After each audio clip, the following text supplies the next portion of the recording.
Pakistan's struggle with public debt is a pressing issue on the global stage. The nation's debt has been a subject of intense debate, with varying perspectives on its severity. Understanding Pakistan's debt requires a balanced approach, examining the underlying factors. Recent data shows Pakistan's total public debt is substantial, raising concerns about economic stability. Contextualizing this figure by comparing it to other nations is crucial. When assessed relative to GDP, Pakistan's debt presents a more nuanced picture. This essay aims to provide a clear-eyed analysis of Pakistan's debt. Public debt, in its simplest form, refers to the total amount of money owed by a government to its creditors.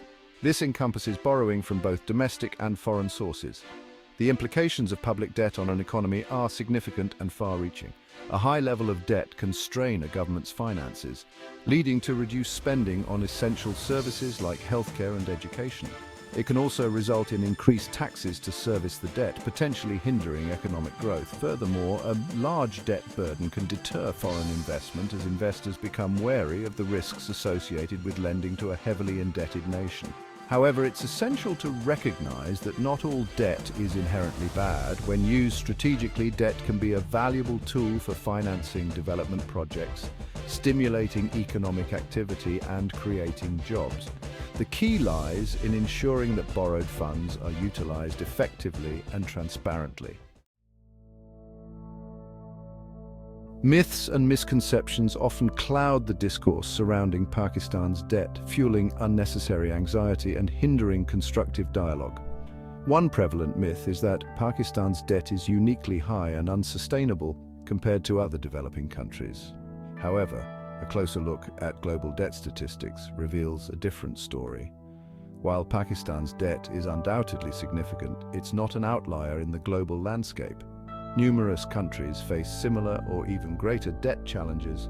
Another misconception is that the majority of Pakistan's debt is owed to foreign creditors. In reality, a substantial portion of Pakistan's debt is domestic, meaning it's owed to entities within the country. This composition of debt has important implications for debt management and its impact on the economy.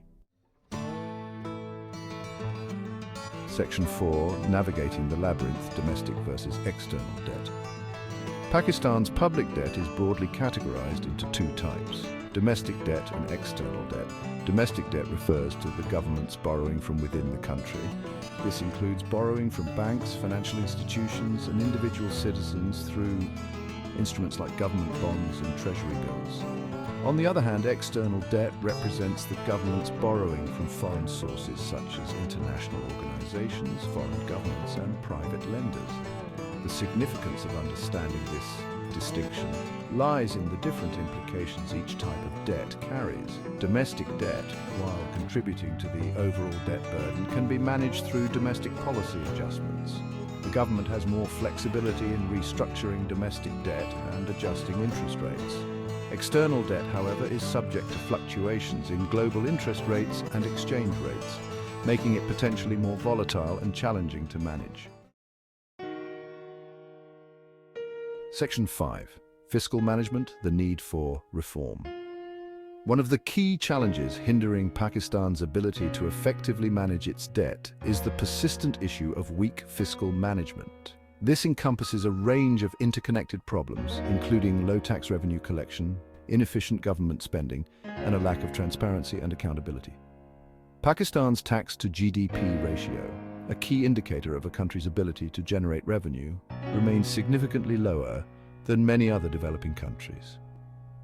This limited tax base puts a strain on government finances, making it reliant on borrowing to meet its expenditures. Furthermore, inefficiencies in government spending, often characterized by waste and corruption, exacerbate the fiscal challenges. Addressing these issues requires a multi-pronged approach that focuses on strengthening tax administration, broadening the tax base, and promoting fiscal discipline.